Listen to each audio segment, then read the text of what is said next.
Mayor Isko, sa iyong pagpakilala at saka sa lahat ng kanyang magandang salita sa ngayong umaga na ito. At magandang umaga po sa ating mga kababayan. At nandito po tayo upang witnessin yung pagbigay natin ng biyayang bigas. Ito nandito sa Maynila. Hindi, kagaya ng sinabi ni John May, hindi naman dito lang sa Maynila ito. Ito ay gagawin natin sa buong bansa. Nauna lang ang Manila dahil mabilis gumalaw ang Office of the Mayor dito sa Maynila. Kaya lagi silang nauuna. Silang laging pagka nagbubukas kami ng programa, nauuna sa sinasabi ko, sino yung handa? Sino yung ready? Maynila, pwede na raw bukas. O yan, di punta na ako sa Maynila. Ito po, alam niyo po, itong programa na ito ay aming ginawa dahil ay talagang tinutugunan natin ang lalong-lalo na lahat ng mga kababayan nating nangangailangan ng lahat ng mga iba't ibang bagay. Ngunit ang nangunguna dyan ay yung pagkain. At sa pagkain, tayo mga Pilipino ay pag pinag-usapan ng pagkain, kailangan bigas. At yung ulam, siguro mas madali na yun. Basta't may bigas, buhay na tayo. Kaya ginawa po namin ay gumawa tayo ng programa para nga tiyakin na lahat ng ating mga kababayan ay kahit papaano may kinakain. Alam nyo po, nung una akong umupo, may nagtanong sa akin na reporter, tinanong sa akin, ano talaga ang pangarap mo dito sa administrasyon mo? Sabi ko, sana pagbaba ko bilang Pangulo ay masasabi ko wala nang gutom na Pilipino. Kaya po aming patuloy na ginagawa ito. Ginawa po natin ito sa pamamagitan ng tinatawag na LGSF, yun ay Local Government Support Fund. Ito ay isang pondo na matagal na dun. Governor pa ako, nakikita ko na yan. Pero wala kaming nakikita na bumababa sa local government. Kung saan-saan, hindi ko kung saan-saan nagagamit yung pondong yan. Kaya ang ginawa ko ay tiniyak ko na talagang local government ang mabibigyan ng tulong. At dahil talaga dapat sa kanila yung pondo na ito. At pangalawa, mas mabilis gumalaw. Pag inaantay natin ang national government, siyempre malayo ang pupuntahan ng pondo yan. Ang daming mga papeles na kailangan gawin, daming mga dokumento. Tapos iisa-isahin ninyo yung bawat probinsya, bawat lungsod, iisa-isahin nyo, medyo matagal.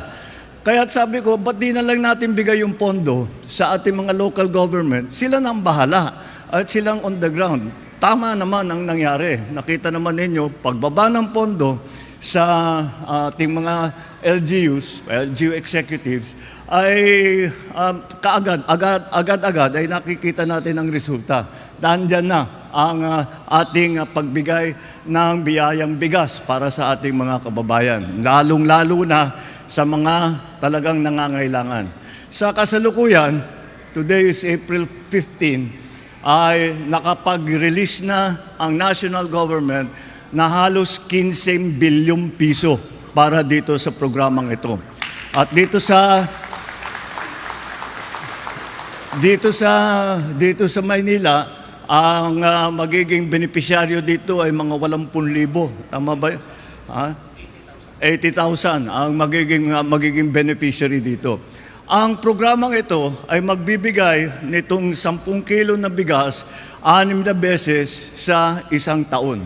At patuloy lang ating binibigay. Binigay na po natin sa ating mga local government para naman ay mabilis. At alam ng local government kasi kuminsan yung listahan ng ating mga dito sa national government, sa mga ehensya, kuminsan luma na kasi sino ba talaga yung mga nangangailangan? Sino ba yung mga talagang mahihirap na walang makain?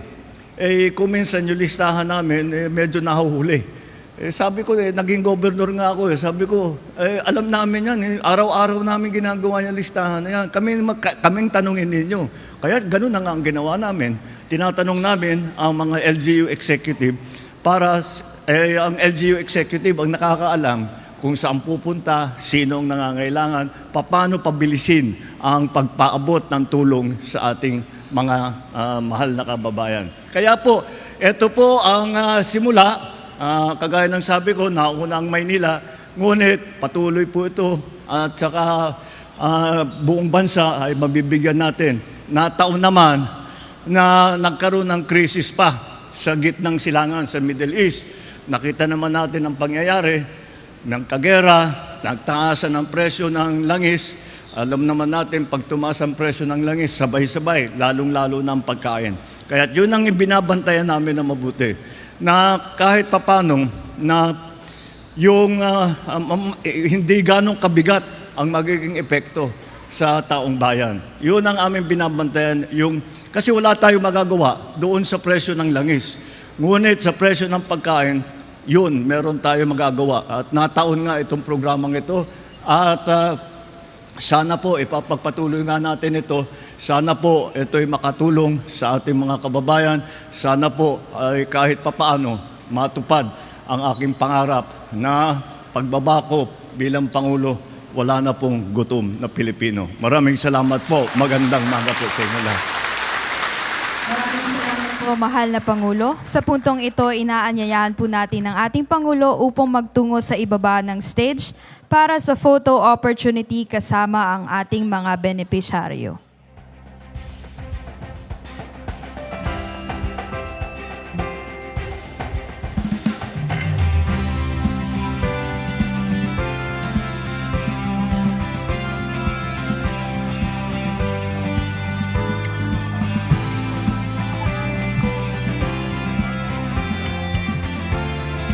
Ready?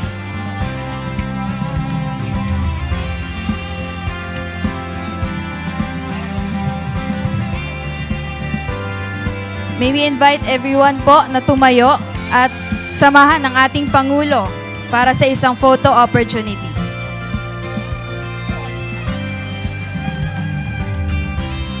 Ready? 1, 2, 3.